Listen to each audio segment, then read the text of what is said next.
the end target is ultimately difficult to conclude due to two variables, which is time and hyperinflation. I genuinely believe XRP has the ability to get to a very high value, but the question becomes at what time length and what necessary variables need to be involved. Take any tech markets value. It's overvalued tremendously, but simply because we're in a, as I like to say, a steroid-filled pool. There's so much money everywhere. And so with that, you have to create targets that reflect, your goals in relation to time and accept any of the positive or negative fluctuations that take place in relation to value. So the problem with XRP is that after the pop happens and it cracks the ceiling and goes to, let's say $5 or $10, or it really hyperinflates and it goes to 25, 50, 100, etc., whatever, at some point, it's going to need to repeat the cycle, right? Like you look at Bitcoin, you look at the S&P, you look at any market, right, that has really evolved through time. It goes through its cycles. It goes through its appreciations and depreciations. In the long haul, it'll still move up.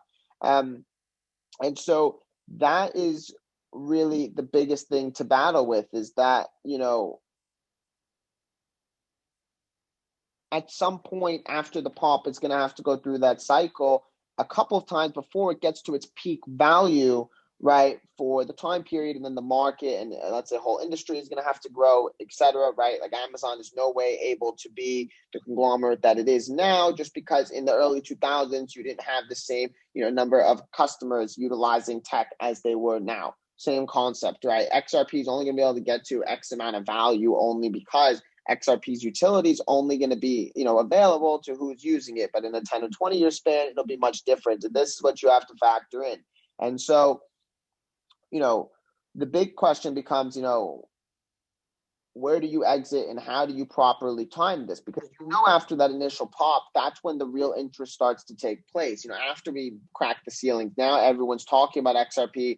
And, really, the people that are looking to make a real bag out of this have missed their opportunity. But nonetheless, that's when the real hyperinflation starts to take place. And so what becomes the battle, however, is does that hyperinflation start to take place post another market cycle or during, after a small, time period of exhaustion and slowness in the market? And so, the problem becomes, where does the value really sit, in, let's say, the time length that you're looking to run this for, and,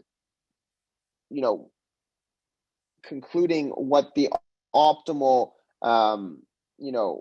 answer is really subjective. Nonetheless, you should, without a doubt, create actionable items to reflect the subjectiveness of the end result or the end target, such as size off as price really does start to move in your favor, maybe simply make back your investment and look to run the rest of it. There's so many different ways that you can go about it, cut off 50% or whatever. Like I said, go back to sizing, but so many different ways that you can go about it. And so that's really the big question that comes about. As I view myself, and kind of what the goals are, I probably see myself being a part of the ride the entire way, but probably in chunks.